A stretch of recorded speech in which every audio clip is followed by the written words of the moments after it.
gonna play.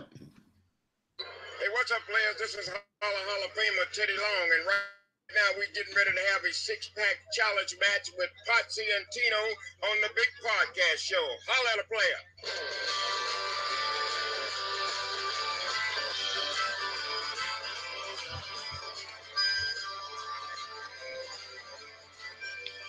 Ladies and gentlemen, boys and girls, children of all ages, you just heard Teddy Long bringing us into the Potsy and Tino show.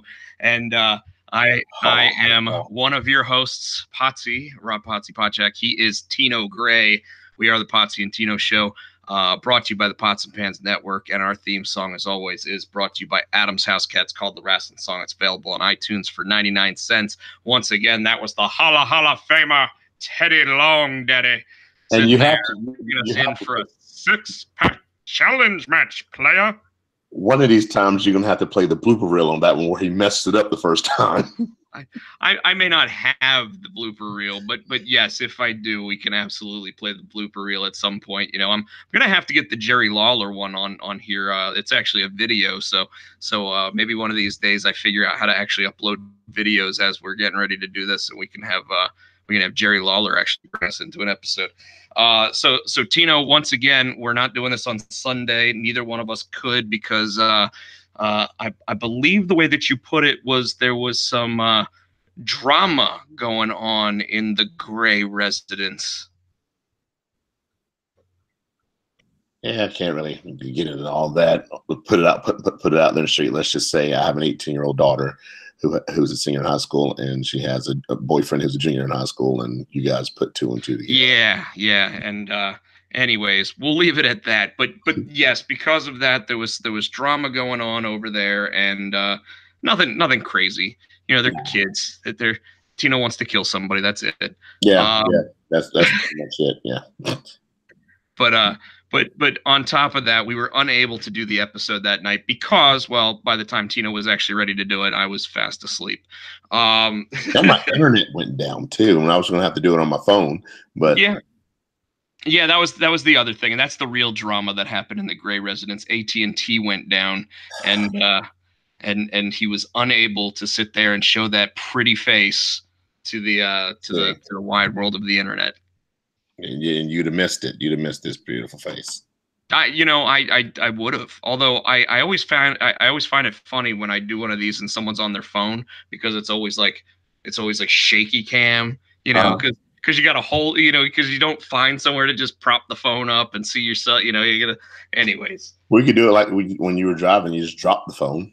Well, I mean, that's because I had something that was supposed to hold the phone up and it just went boop and fell off. Maybe because it's how somebody was driving. I don't know. It wasn't my fault. No, you can't blame it on me because it happened when Jason was driving that day too. It's your damn. That's true. That's true. I will admit the little bracket that I bought is probably one of the worst brackets possible. However, I think the reason why it's so bad is because my phone weighs so much when it's got the extra battery pack on it. So we can actually broadcast the show, but of course, you know, we gotta hold it there like this, and of course, you know, I'm a grumpy old man, so I don't like having to hold my hand in one spot for too long. He starts whining about it. I do. I'm not even gonna lie about it, man. I absolutely do whine and cry about stuff like that. I do want to go ahead and I'm right here. I just wanted to go ahead and say tonight we're sponsored by Junior High Horrors #4. This is the Arkham Comics exclusive cover from Chris Giarusso, who's known for doing things like G-Man and Mini Marvels. So I'll explain this cover. I saw it has the soda was spilled everywhere. What is the okay? So you know what? Here, hold on a second. I'll be right back. Let me grab one. Folks, I'm sorry he keeps walking out of frame. He acts like we've never done this before. We're brand new to this, I guess. So we can look and see the reflection. It's the whole video thing. No, what I wanted to do is make sure when I'm showing it, the cover, as you can see the Arkham Comics logo up at the top. So this one is only available at Arkham Comics next Wednesday, folks. This, as you can see, all the kids have a bunch of soda cans in front of them. That is not alcohol. That is soda. And as you can see, even Nancy's there saying, "Who wants more soda?" Maybe that's backwards. I don't know. Is that backwards to you, Tino? Nope, it's right.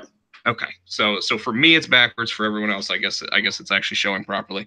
But you have Mikey, you have Laurie, you have JV, and of course you have Frederick. Now, normally they all see Frederick like the little cat that you see right here because he's a stuffed animal. But the whole premise of the story is that all the kids basically get a very big caffeine and sugar rush and stay up way too late watching movies and end up seeing Frederick for what Nancy sees him as, which is, of course, her protector and imaginary friend, similar to Calvin and Hobbes. So that's why, as a true professional, Chris Giarrusso has really knocked it out of the park with his cover. And yes, there is the one can that has dumped, and in the reflection you see Frederick as he really is. I didn't catch that at first. I was trying to figure out what it was. I didn't see the reflection of Frederick. Now it makes sense. Yeah. So tonight's episode is brought to you by Junior High Horrors #4, out in stores March 27th. And of course, we will be selling it at WonderCon in Anaheim, California, from the 29th through the 31st. Awesome. Yes. Did I tell you that I am hosting a panel at WonderCon as well?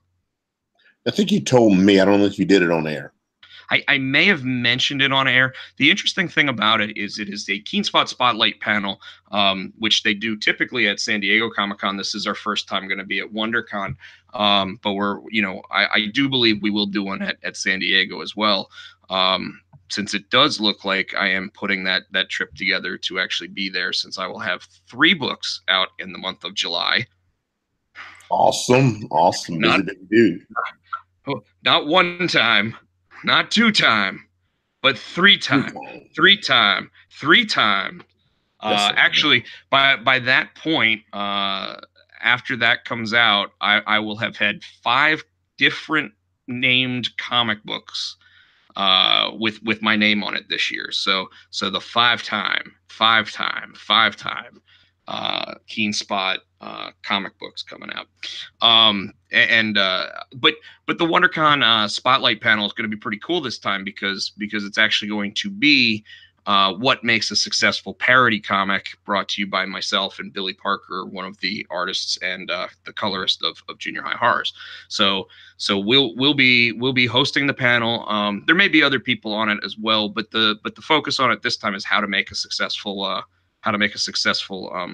parody comic. So I think that's really important. I think that the reason why there's sustaining power with Junior High Horrors so far, and then of course there's even buzz behind Dead Sonja, which comes out in May, and of course the other book, which I'm gonna go ahead and do something I probably shouldn't, but I'm gonna go ahead and flash that up there real quick, so anybody who wants to go ahead and slow it down on the interwebs may be able to see it, but that is your first appearance of the advertisement for my book that's coming in July that I love talking about and not allowed to yet.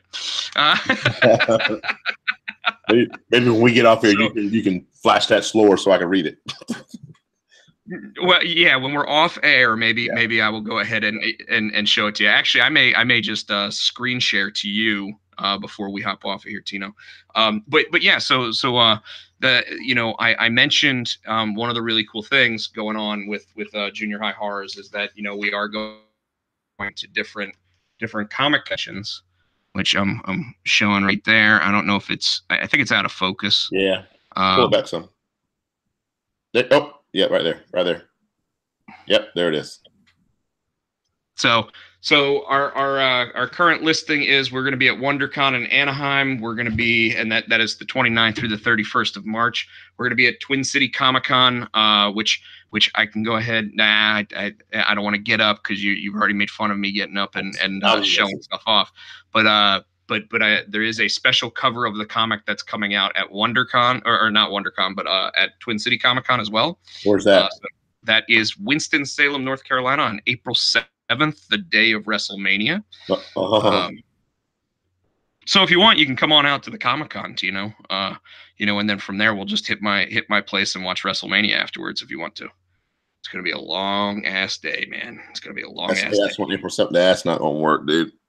day. Wife's birthday is April 6th. You know, the funny thing about this is that my mom's birthday is April 7th. Oh no. You know, and this was the first convention that Junior High Horrors, myself, Billy Parker, and Sean Beck all got invited as guests to that convention. And you know, here it is right here. Twin City Comic Con, brought to you by Sailfish Comics in Winston-Salem. What's really cool about it is they put us on the advertisement. I thought that was really cool. You know, they invited us to the convention. They invited us, I think it was like early December, and before I even heard the date, I was like, yeah, we'll be there. You know, we'll definitely be there. Then all of a sudden it was, oh, it's April 7th, and I was like, because not just is that my mom's birthday, Tino, that's my mom's 70th birthday. Oh no. Yeah. So of course, mom lives in Durham, and it's in Winston-Salem. So I was like, hey, as long as we do a late dinner, I can be there, and we'll be there. But you know, it's one of those things where it's like, do you pass up the opportunity to be a guest somewhere where they're inviting you, they're promoting you to be there, and everything else? And so I you know, I email my mom, and I'm like, email. Well, I emailed her so I didn't forget. Like I said, this is December, right? Mm-hmm. So I email her, and she goes, oh, don't worry about it, because I'm going to be on a cruise anyway. I'm not going to be home.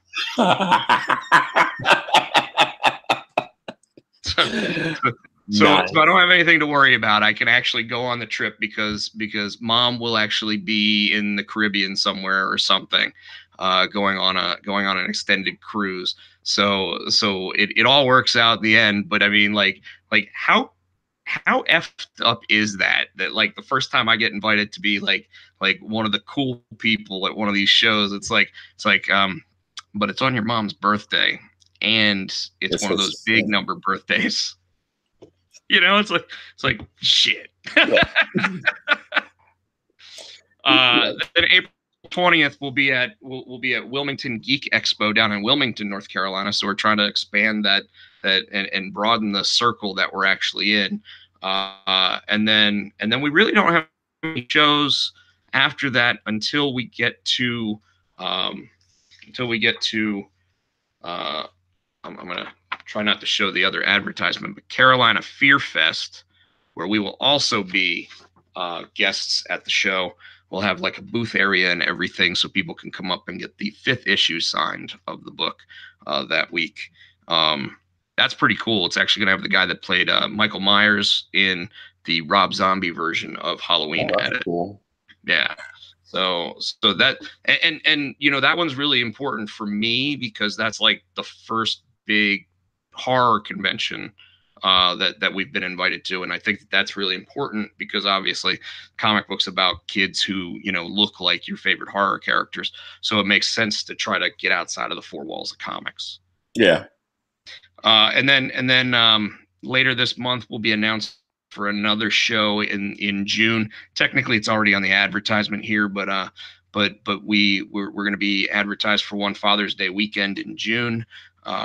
Anybody who lives in North Carolina can probably figure that one out. I won't announce it until they announce it, but there is that. And then there's San Diego in July, which like I said, I'm gonna have a spotlight book out where it's like 4 pages of Junior High Horrors. I'm gonna have obviously Dead Sonja, which comes out in May. We'll probably have copies of that out there at that show. We'll have Junior High Horrors number 6 at that show.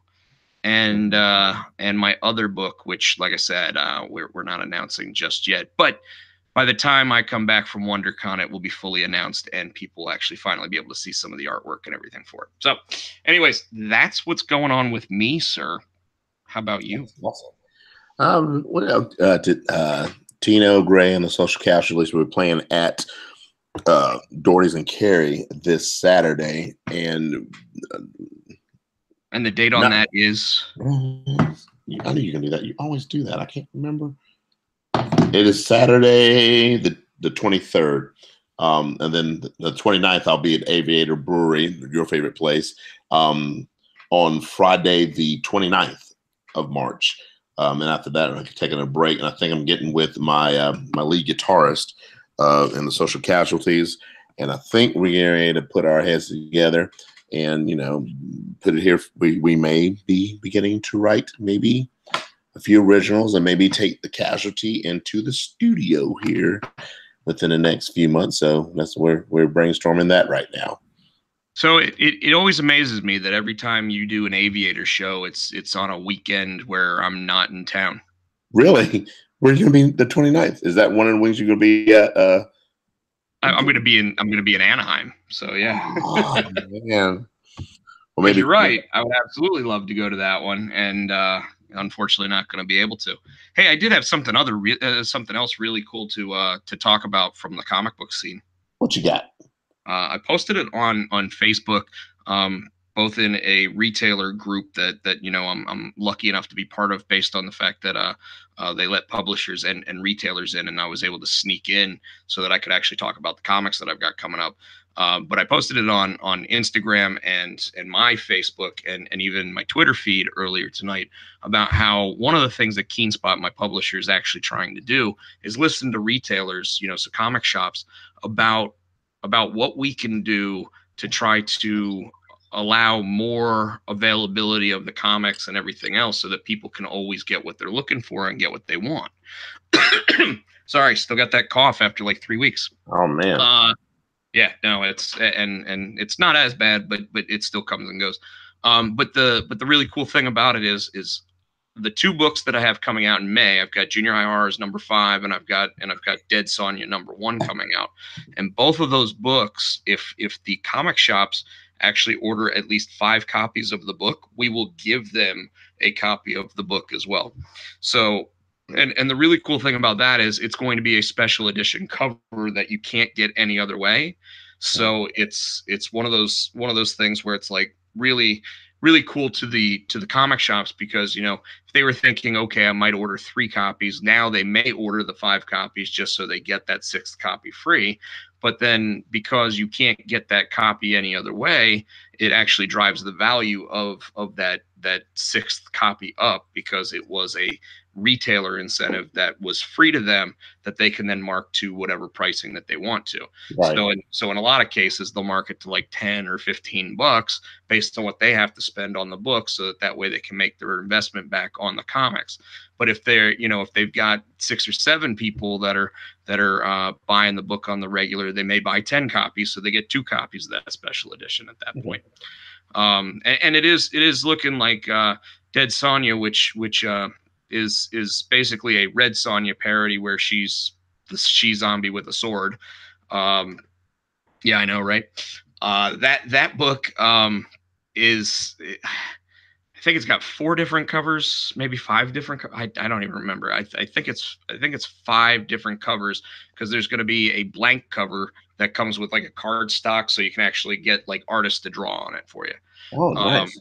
Yeah, you have to pay a little bit extra for it, but it's a cool thing that some comic publishers do, so that way, like, if you like a really good artist who actually drew Red Sonja at one point, you could actually walk up to them and ask them to draw Dead Sonja on it if you wanted to. So it's pretty cool. But like I said, the really cool thing is that for every 5 copies of the book that get ordered by a comic shop, the comic shop actually gets a 6th copy. So we're doing some cool incentives to try to get comic shops to pick the book up, while obviously still doing things like this, where I talk about it, social media, where I talk about it, so that way people walk into their comic shops and actually try to get more people to invest in buying those books in the first place. So it's really trying to create a synergistic relationship between the comic shops, the consumers, and obviously the publishers and creators, so that way all that can be done and people get exactly what they want out of it. So hopefully, that stuff, as well as, working with different conventions and like I said, the horror convention specifically, trying to get ourselves into other places. And then one of the things that I plan on trying to do when I get back from Anaheim is seeing whether or not like public libraries or even like middle school libraries would actually be cool with having a couple copies of the book in there, so that way people could read it that way. And then there's one last thing that I may have mentioned last week on on the comic scene, and that's that there's actually a font out there called Open Dyslexia, and it's meant for people with dyslexia to have an easier time reading it, so that they can actually read everything without all the letters becoming jumbled up. So with Junior High Horrors #5, if we can make it work, Tino, we're actually going to take that font and use it in the book. So we may very well be the first comic book ever to try to help dyslexic people read better. Wow. Wow. So how awesome is that? That's gonna be real awesome. Look at you. You know, my sister actually gave me the idea. She sent me the font and everything, and we looked at it, and we were like, well, if it looks okay in the comic, there's no reason why we shouldn't be trying to help anybody with dyslexia try to read better. And you think about it, it's an untapped audience that knows nothing about it.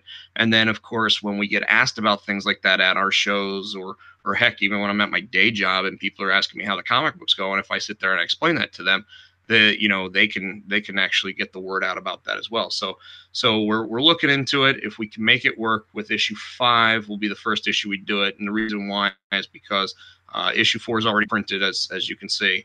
But when issue 5 comes out, it's also the start of the new 4-story arc. So that way, when that comes out in a full collection version of it, the entire book would then be done that way if we can make it work. That's awesome.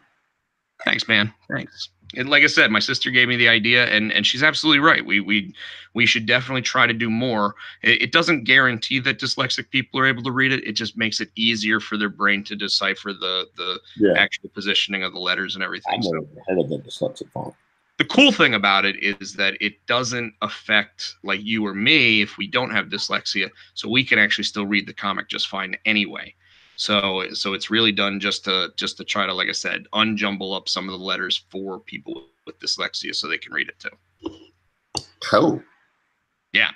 All right. So I think we've gone like 30 minutes without actually talking about pro wrestling besides our intro. So after a couple weeks where I did not watch any wrestling, I finally, we're doing this on Wednesday, and maybe that's what we do going forward, is we do the show on Wednesday because I actually did get to watch Raw and SmackDown this week, though they were the Hulu truncated versions, both an hour and a half long. But I did watch both, and neither put me to sleep. Now, that could be because it was the 90-minute versions, but to my understanding, the programming seemed to be a little bit better this week. Yeah, the programming seemed here lately, like we've been raving about NXT for the longest time. I think SmackDown's coming up too. Raw's starting to become the C show now. Yeah, not the must-see show either. No. I mean SmackDown is doing its thing from the impassioned. I've always said that Miz is a good promo, but when he has a promo he can sink his teeth into, like the one he had this past week, he knocked it out the park. I mean, it literally had me just speechless, just sitting on the couch watching him and looking at the emotion. I mean, is the emotion he carries through. I mean, he's a hell of a promo. Well, I mean, like a lot of people sit there and wonder why the Miz is getting a spotlight, and we saw it when Daniel Bryan on Talking Smack way back when they had that after party show. We saw how impassioned he was in that moment, and that that was about as real as it got. So obviously you have to put the Miz with an A+ player, if you will. And in putting him against Shane McMahon and giving Shane this cold shoulder, blow off everybody else heel character that he's now trying to develop. I don't know if it really works for Shane. He definitely comes across better as the baby face of the McMahons. But like with him sitting there saying, "I've always been better. I've always been the best in the world. It's not because I won a trophy. It's not because of this, not because of that." And then saying that the Miz was riding his coattails. I mean, we as the wrestling fandom were all saying that the way the storyline seemed was that the Miz was riding his coattails. So there's nothing incorrect about what he said. You know, the way that it had been developed, the way that it had been launched, it all was the Miz was riding Shane's coattails, and everybody was sitting there, you know, from the kayfabe side of it, we were all sitting there going, why? Well, and we've talked about this though. We've talked about this though. In developing a character and developing a heel character, every heel character, every good heel character has to have that grain of truth. And not even a grain. I mean, what so what makes a great villain in anything? Like, look at Thanos from Infinity War. You know, what made him such a great villain was the fact that he wasn't really saying anything wrong. Yep. You know, he was talking about Daniel Bryan's basically the Thanos of the WWE now, right? And what he's actually saying is we're running out of resources. People are getting fat and they're not taking care of their bodies. They're putting bad substances into their bodies. They're doing all the, you know, all that stuff. Like when CM Punk was the straight edge society character, and he came out, and I still remember when he put his hand on the elimination chamber right up to the Undertaker, and it was like he was trying to get him to confess and you know, repent his sins and everything, and become part of what CM Punk was trying to do. There was nothing wrong with what CM Punk was saying. He truly believes in that way of living. And he truly believes that those that fall and succumb to other things aren't necessarily living their lives correctly. So, so when you have a villain like that, it's perfect. And you know, like what's funny is Shane, since he had been back, had been this babyface character that obviously grew stale over time. Daniel Bryan, when he came back as the babyface character, he grew stale over time. And the Daniel Bryan character, and I know that we're talking about the Miz, but the Daniel Bryan character is a character where like he's not wrong. He's Captain Planet. You know, like there's even the memes and everything that people have drawn where it's Captain Planet holding the WWE championship, and it's like yes, that's him. You know, when we look at Shane McMahon really was the type of kid that grew up with a silver spoon in his mouth. He was told he's not allowed to be a wrestler. He was told that, you know, you know, if he wanted to grow up in the business, that was fine, but he really did have to learn everything in the business. But at the same time, he still grew up in a mansion. Yes. You know, so he did believe he was better than everyone else. So now we're probably seeing what we should have thought of Shane McMahon the entire time. And the only time we actually did was when he followed his dad pretty, you know, right down the middle, right? So I love where this is going, you know, and leave it to the Miz to take a subpar storyline and be able to sit there and deliver a promo that makes you sit there and go, man, every 6 months or so, this guy gives us one promo that makes us remember, and then makes us want to go back and find that promo from way back in the day where he talks about JBL kicked him out of the locker room, and how, you know, and even go further back than that and see how he developed this Miz character on Road Rules, you know, like or the Real World. Yeah. Well, I think he did road Rules as well, but because they did like the one where it was against each other or some shit. But you know, he always wanted to be a WWE character. So he created a WWE character when he got onto reality TV, because that's what people wanted to watch. Yep. So, but when we look at it, what makes this even better is the fact that the Miz is as good of an actor as he is. So he learns his lines and he delivers. You know, I don't know how much of it was off script. I don't know how much of it was on script. I just know that he was able to deliver in a way that makes you sit there and go, suddenly I'm interested. Yep. You got anything else you want to say about Miz and Shane? No, not Miz and Shane. I want to jump to there's like I was saying, SmackDown. Not only was the Miz and Shane the build up for that, the build up to Kofi Kingston. No, we'll get to that guy. Okay, get to that guy. Because I'm gonna tell you the build up for something else that really, you know, made me sit there and go, well, it's not just throwaway anymore. The SmackDown? Yeah. Was it the Kevin Owens show?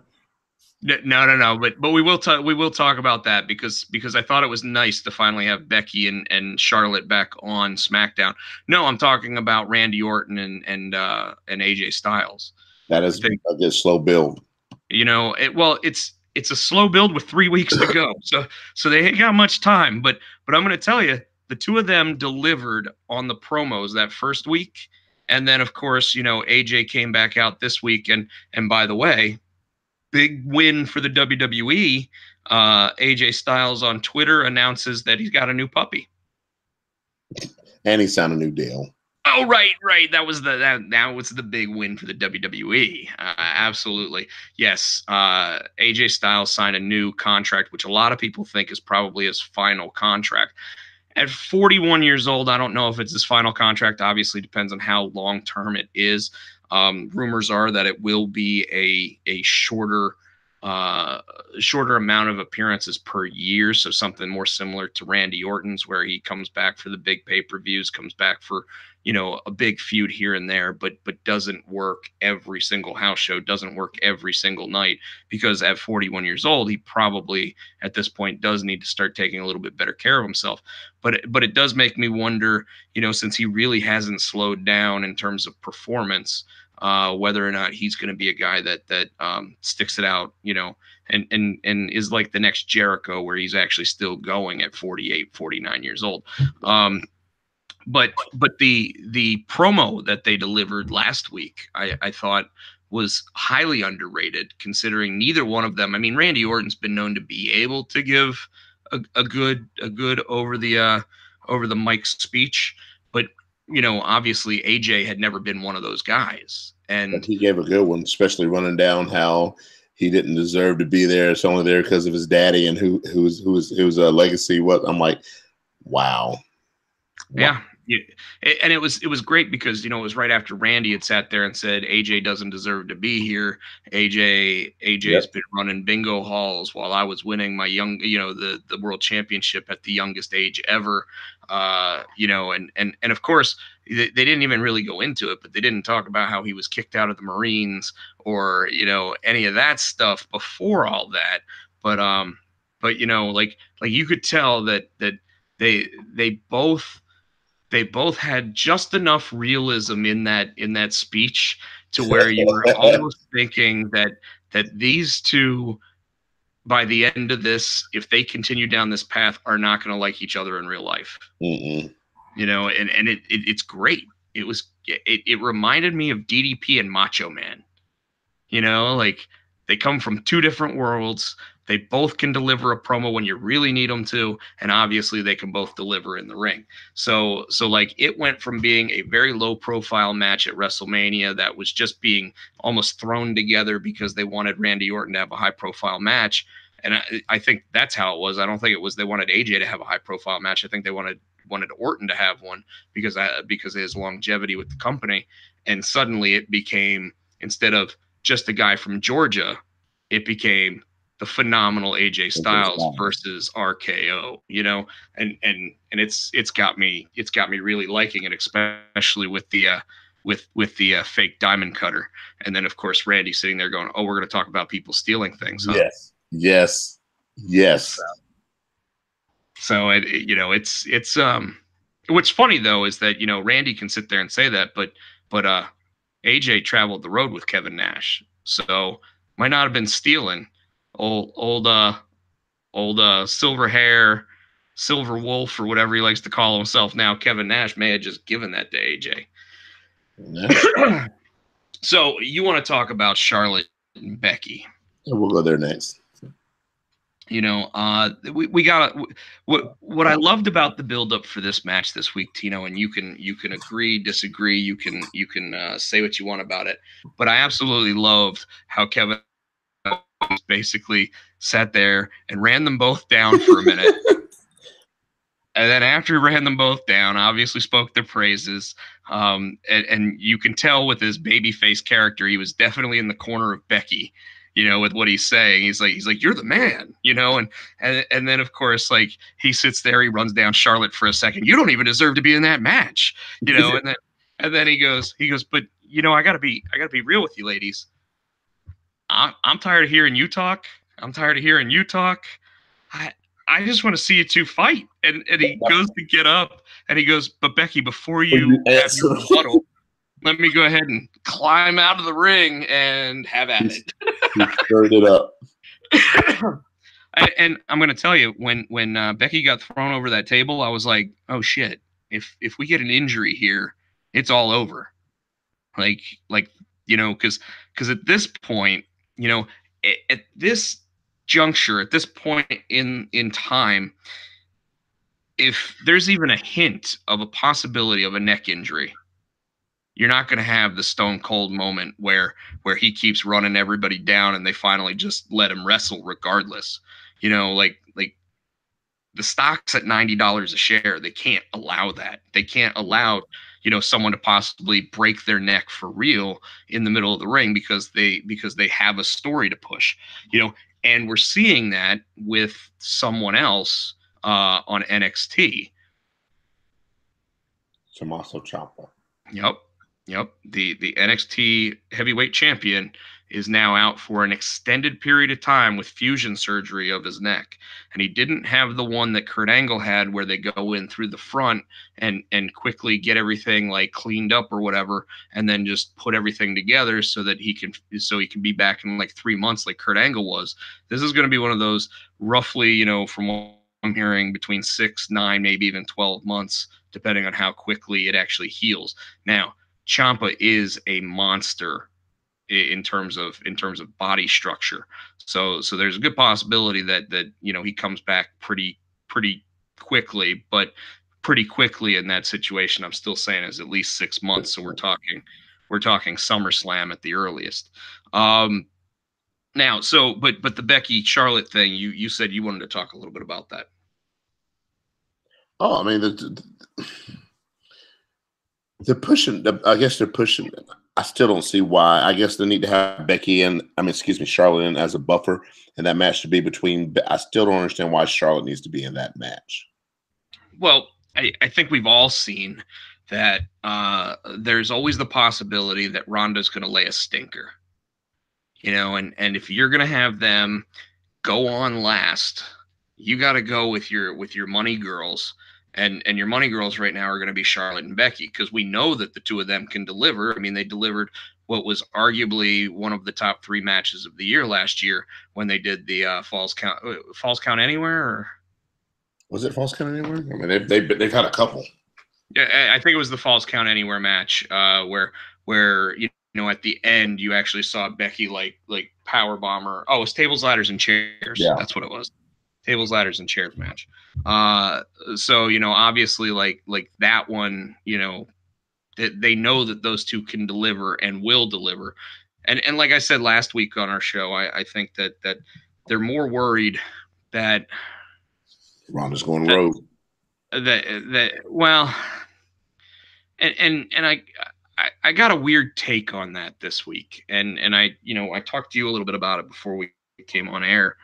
And, going away from the Becky and Charlotte side of it, this week Ronda brought her husband to Raw, and it was in Chicago. So it's not like they live there. They I think, live in Hollywood.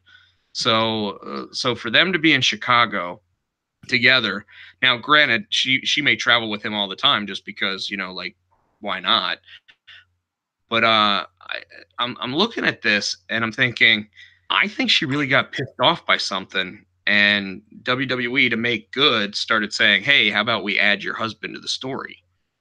And, that way he can come sit front row every week and do kind of like what Goldberg's wife did, where she was there every week that Goldberg was there. What do you think about that? Like, doesn't it seem odd that they're suddenly adding him and he's beating up the referees? And we talked about it. I think maybe they're trying to extend the contract to him to help, to bring him in too, because the way he gave that forearm to that security guy, I think they might be trying to work him in the storyline. Maybe I don't think he'll do a run-in or any kind of interference at WrestleMania because they want that belt to go on Becky, but I think they might be trying to bring him in somehow for some reason. Well, like I said, more than anything else, probably just to keep her happy. And maybe it's to set up. I think we talked about the when they're going to Fox. They're talking about Brock's going to be on Fox. They were interested in and Ronda, maybe they're interested, and maybe her husband can go in as well. Have that MMA background to make it more realistic, because that's what Fox wants. They want to get away from the PG and the more storylines, soap opera thing. They want it more sports oriented.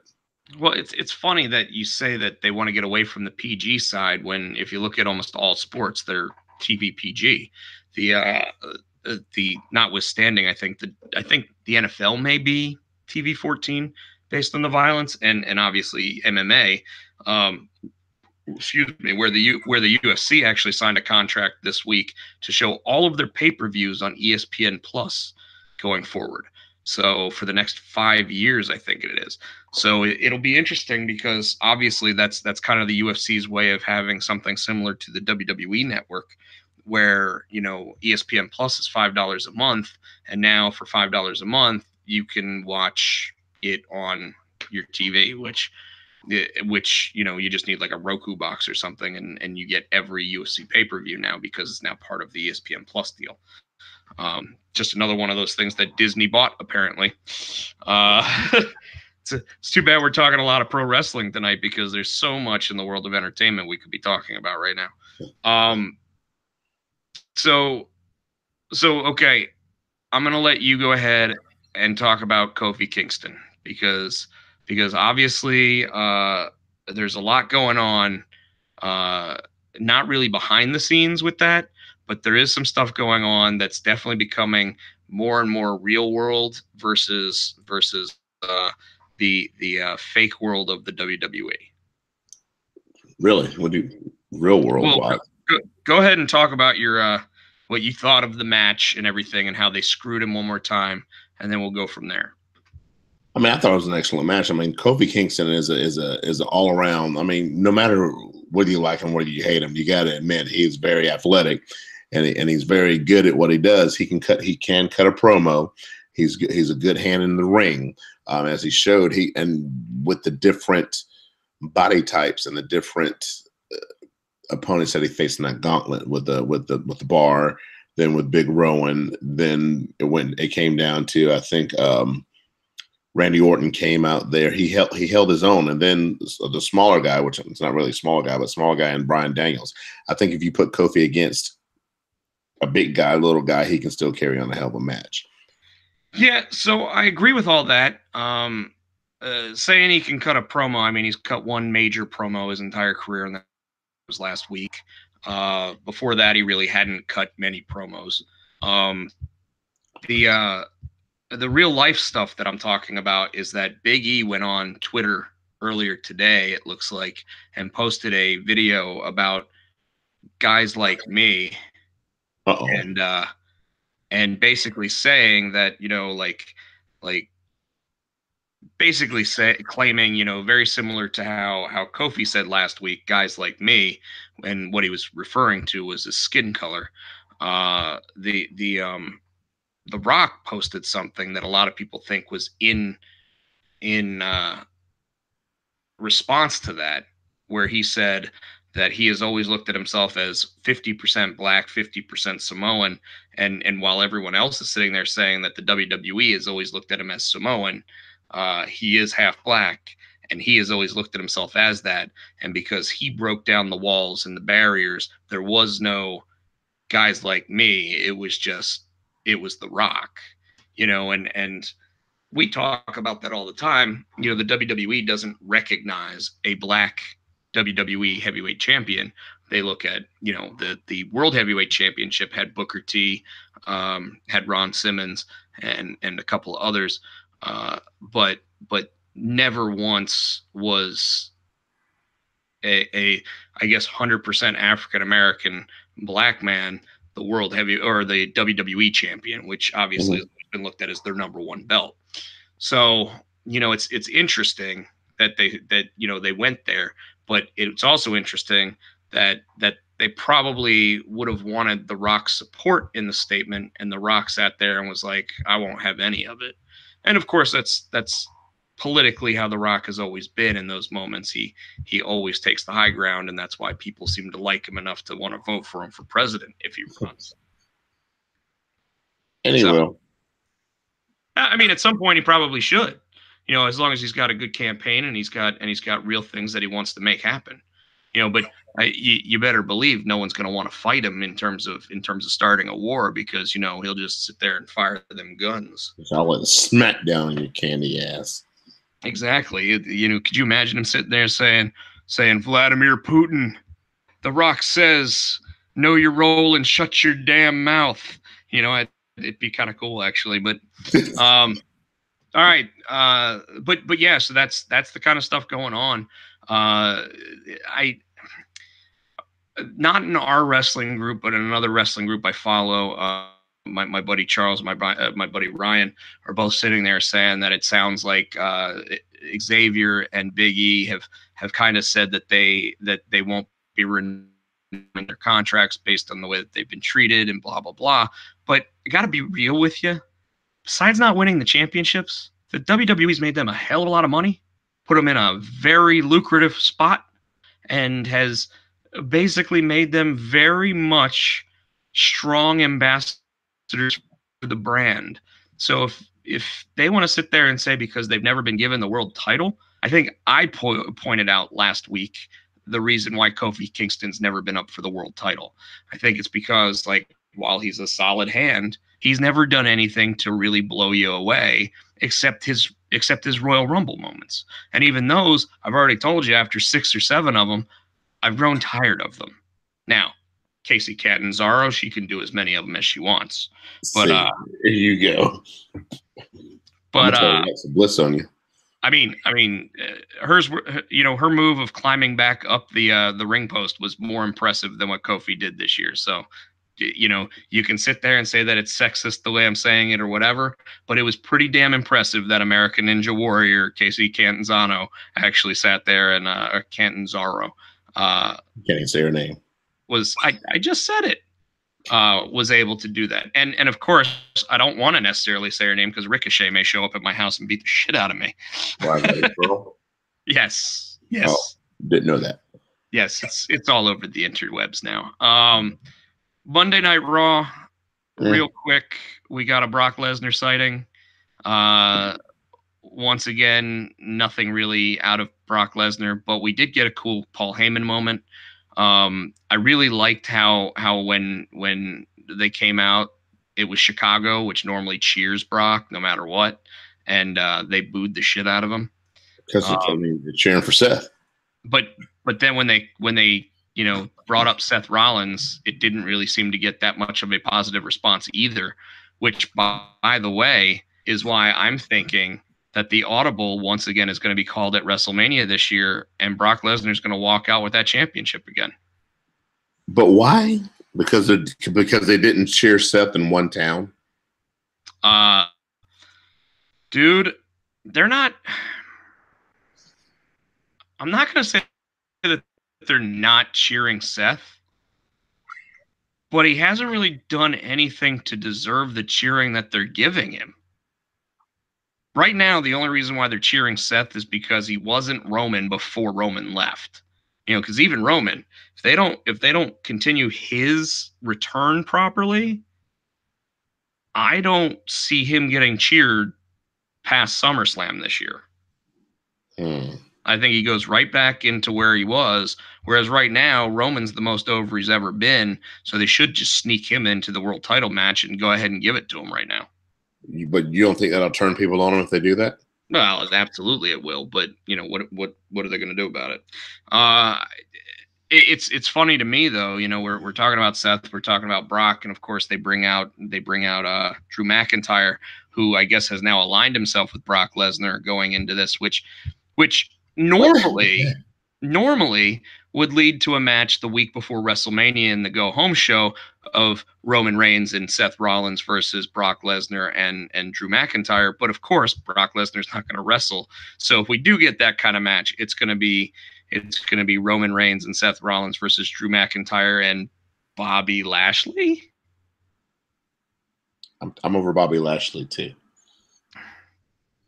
You don't like his new favorite pose? No.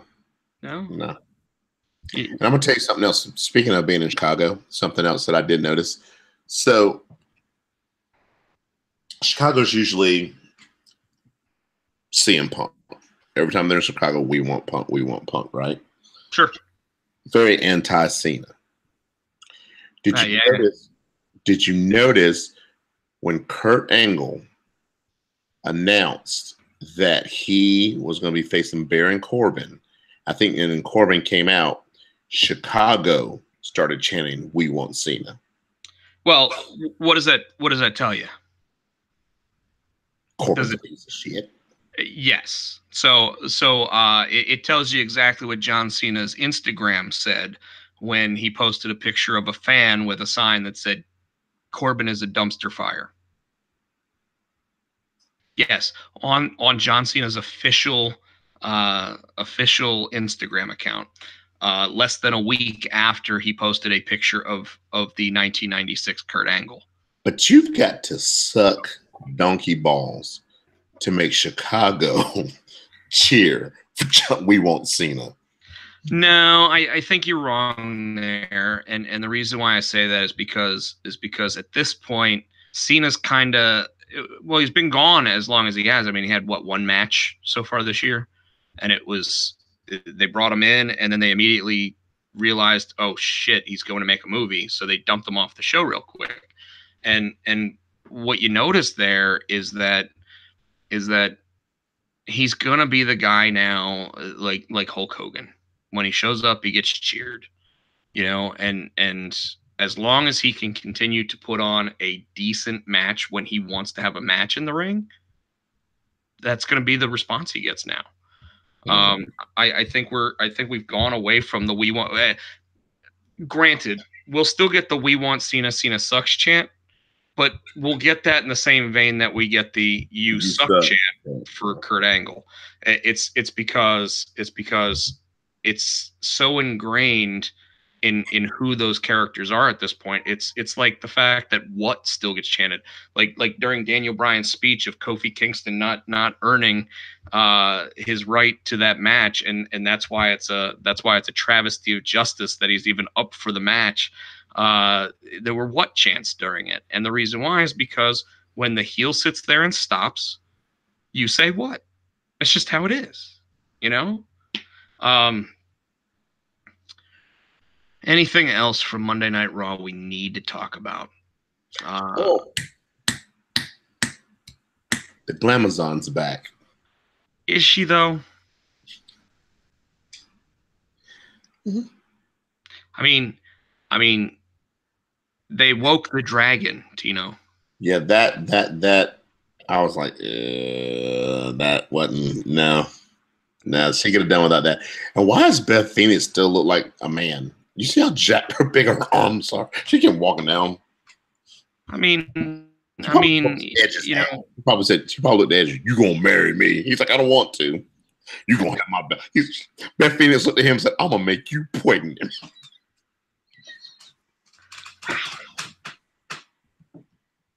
I did find it odd that now we've got two women's teams that are just like the Twin Towers, because Natty and Beth Phoenix are just monstrous. Now both are still beautiful women. I'm going to say that pretty firmly. That yes, they could both destroy me, but they're both still beautiful women. And then you have Nia and Tamina, and they're not, to me, they're not beautiful women. Somebody probably finds them that way, but just not my cup of tea. And it's funny because now it looks like we're gonna have like a 4-way dance for the women's tag championships at Mania. Because Iconics not gonna win. Iconic. Yeah, I noticed that now they go like this. Speaking of big muscular women, why does Dana Brooke look like she's off the juice? I don't even recognize her anymore. Because she looks like she's off the juice. She has slimmed down considerably, and I think it's because she's not doing the bodybuilding competitions anymore. But it could also be I started talking about this last week. Everyone talks about how small Batista looks now, and Batista isn't small. He's just lean for a guy his size. You know, he used to be 285. He's now probably 250, but his 250 is still jacked to the max. You know, and like we just for whatever reason think that like he's supposed to be bigger. And yes, at one point I think he was almost 300 pounds, but it's not healthy, especially for someone his age. I mean, Batista's what, pushing 45, 50? Like he was always older than everybody else. So yeah, Dana Brooke does look a lot smaller, and good for her, man. Like she's probably healthier because of it. Though she, I'm like, I can't. I'm like, that's not Dana Brooke. like her face looks really thinned out. Yeah. And I say that as mine is not right now. So anyways, yeah. So I don't really have much else to talk about in terms of wrestling this week. I do want to say that I found it interesting that the Fox and Disney merger has finally completed. So for the world of entertainment, the entire X-Men franchise, Fantastic Four franchise, and a bunch of other properties, including Avatar, are now actually owned by Disney. What's most interesting is that the rumor coming out of all that, Tino, is that while the WWE, while Disney will distribute the X-Men Dark Phoenix movie, which is supposed to come out, I guess, May. While they will distribute that and they'll make all the money off of it now, that is the last film that should have any of those characters in it.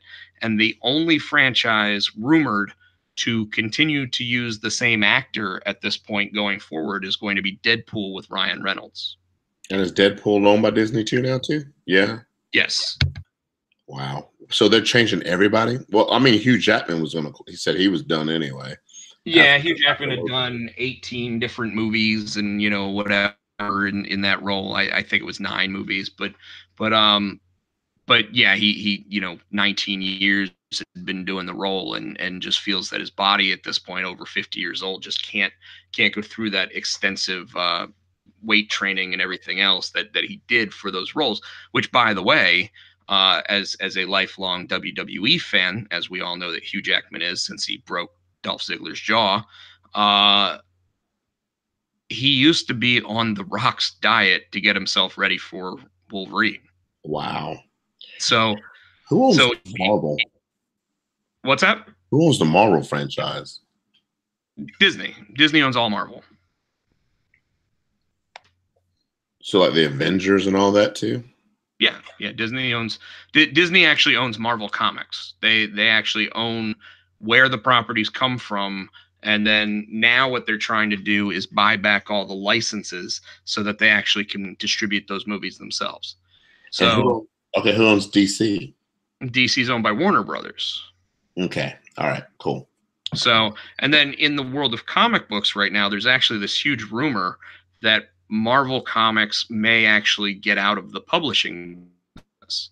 So while Disney owns all the properties of the Marvel characters, they're thinking almost about getting out of making the comic books themselves, so getting out of the printing side of it, so that way they can actually license out the comics to Warner Brothers or you know, there's another brand called IDW, there's another brand called Boom Studios, Dark Horse Comics, Image Comics, all these different comic companies, and that way Marvel could make all the money from the licensing rights, whereas right now there's some comics that they lose money on because they just can't sell enough copies, and paper costs are going up, and this, that, and the other, and it actually takes quite a bit of money to create a comic and actually pay for the creators to make the comic. So all that said and done, that's a huge rumor in the comic book industry right now.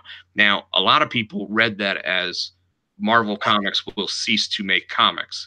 And technically, the publishing side would stop making books, but it doesn't mean that you would stop seeing comics of Spider-Man. Does that make sense? Yeah. So, yeah. So there's that, and then from the other side of the entertainment industry, did you hear Google's big announcement this week? No. What are they doing? Google announced something called Stadia. which is going to be a streaming service of video games. So, and not just your typical streaming service of video games like Netflix or something like that, but the ability to have my phone, my computer, my TV, my tablet, whatever device has a Chrome browser on it, be able to play a game that is actually housed somewhere in the dark depths of Google's infrastructure. And no matter what I play it on, would be able to play it at exactly the same visual integrity and ability to play just by hooking up a controller via Wi-Fi or Bluetooth to then be able to use all of it on that.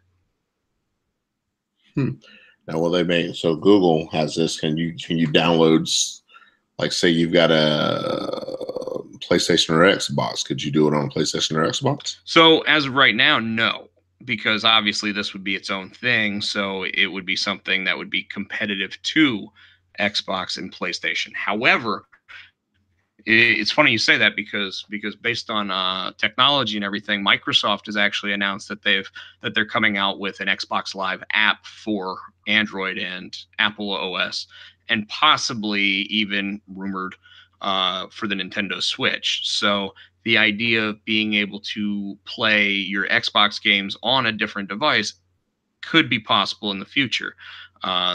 So they call it like Project X Play or something like that. Mm-hmm. So to your question, it sounds like Google and Microsoft are talking to each other. Nice. So there is a possibility that down the line. Now, full disclosure, because when I talk about video game stuff, I have to mention this. I do work for a company that sells video games for a living. And as such, the opinions that I leave here are of my own device and not of the company I work for or will work for or have worked for in the past. So just wanted to get that disclaimer out there. But absolutely. But it's one of those things where, like, there's going to be a lot of different things to sell, but there's not going to be a box like an Xbox. Like right here, I have my Xbox, my PlayStation, and my Nintendo Switch right there. As I make everybody dizzy, right there.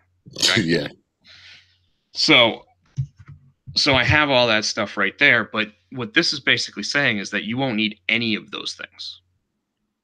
Like your phone, you'll be able to hook a bracket up to it underneath it right here and hook a controller up to that bracket and be able to play wirelessly from your controller to your phone. That's cool. And it will have the same visual look on your phone because all of that's housed at Google's home office.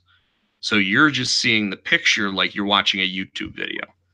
And one of the really cool things that they showed from it, Tino, is that if you open up a YouTube browser and they're showing that game and you own that game through Stadia, there'll be a little icon that says play. And when you click play, you'll then be able to play it on a YouTube browser. Wow. Yeah.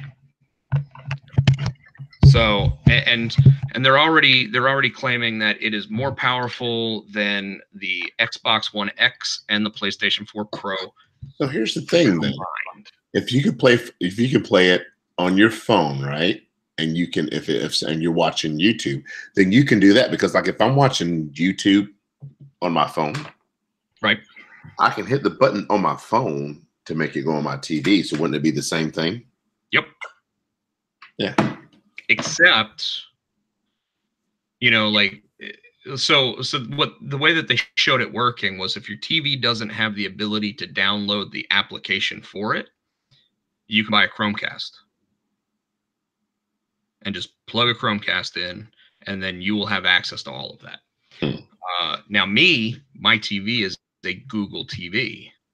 So I'm assuming that I'll see an app created for my TV. I'll just download the app, and then there, boom, I have it. The cool thing about it is that, like, right now, your Xbox One, your PS4, your Nintendo Switch, you've got to have you've got to have a hard drive. You've got to have something to house that information on. All of this is cloud-based. That's cool. It's insane. That's cool. That's not cool. That's cool, man. That's cool. Anyways, so yeah, so lots of information coming out this week. The entire presentation for that was actually done at Game Developers Conference GDC yesterday, and really kind of took the world by storm. And right now, everybody's sitting there looking at it, going, "No, that's interesting. How do we know it's going to work?" Because it will. It's Microsoft. It's Google. So I mean, like, you know, it's kind of like Disney. It's kind of like Apple. It's kind of like Harley Davidson. You know, like people just buy it and want it because it's got that name on it. So, all right, Tino, you got anything else for us? No, I think this old man's ready for bed. One more time, Junior High Horrors. We were sponsored. Yes, this episode was brought to you by Junior High Horrors #4, the Arkham Comics edition. I